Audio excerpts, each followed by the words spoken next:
motocicletas, mas com restrição de altura e restrição de peso. Já na ponte do Exército, nós não temos restrições maiores de peso, até uma tonelagem, se não me falha a memória, 80 toneladas, e um veículo de cada vez, onde tem uma preferencialidade aos caminhões. Porém, temos dificuldades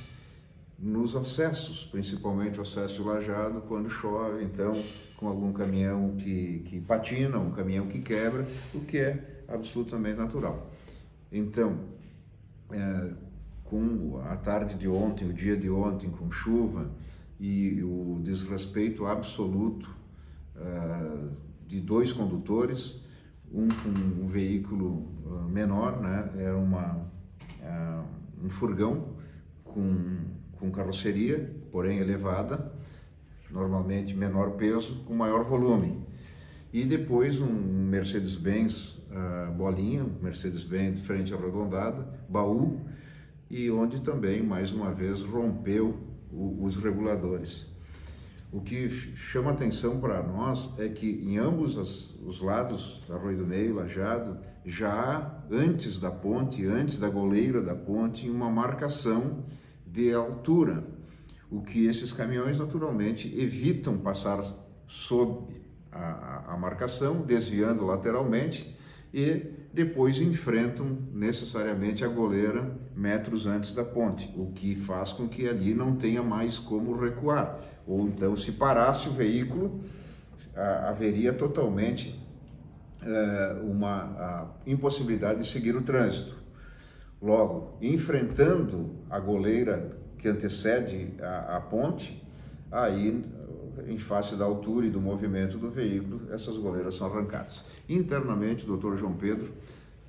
hoje pela manhã, bastante preocupado com a situação, movimentou as promotorias cíveis, então é de uma ação de comum acordo, capitaneada aqui pelo Dr. João Pedro Togni, da 2ª Promotoria Civil, juntamente com a promotoria especializada, o Dr. Tiefenbach, que é a primeira promotoria civil, que é a minha. Então, o Dr. João Pedro, que pode nos dizer mais tecnicamente do que se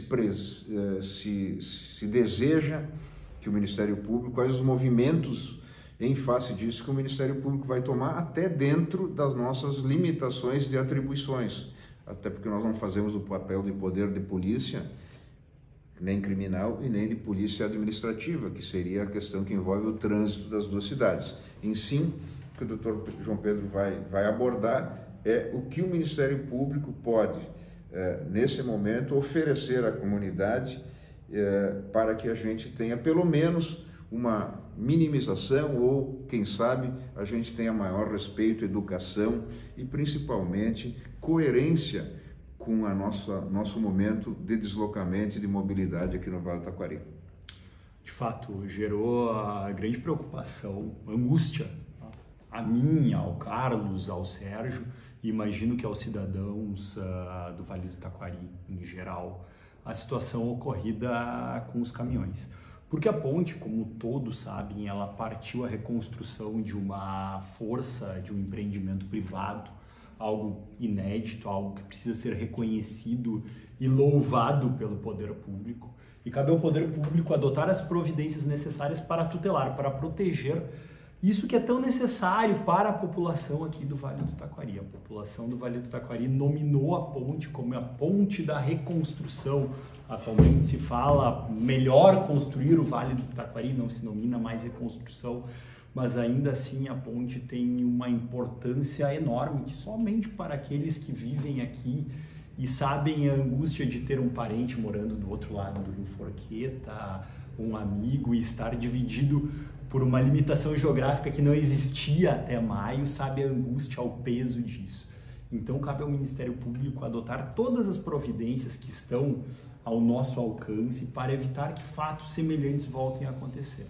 Diante da notícia, como é reiterado, como não é algo novo, já havia acontecido em outros momentos, a ideia, a decisão do Ministério Público a partir de hoje foi de instaurar um inquérito civil público, cujas primeiras medidas são identificar condutores e proprietários dos veículos que desrespeitaram as regras, entrar em contato, oficiar municípios de Lajeado e Arroio do Meio para conhecer quais são as medidas que os municípios pretendem adotar tanto para sancionar como também para evitar essas condutas. Uma vez identificado o condutor, proprietário do veículo, chamá-los à promotoria, ouvi-los, e a ideia do Ministério Público é sim, se necessário for, ajuizar uma ação civil pública buscando indenização pelo dano moral coletivo gerado por conta dessas condutas, que na ótica do Ministério Público são condutas criminosas, sim, tem a caracterização, tipo penal, dano ao patrimônio público, tem a infração de trânsito, mas também tem a infração, o ilícito civil, e o ilícito civil decorre justamente desse sentimento da população que espera por uma reconstrução e vê pessoas desrespeitarem essa esperança que vem sendo acalentada no coração das pessoas que moram aqui no Vale do Taquari e esperam tanto por uma volta à normalidade. A ideia do Ministério Público, se necessário for, é ajuizar essa ação civil pública, pedir indenização, que talvez seja antecipado falar em valores, mas eu imagino, Carlos, que deva partir do mínimo de 50 mil, 100 mil reais,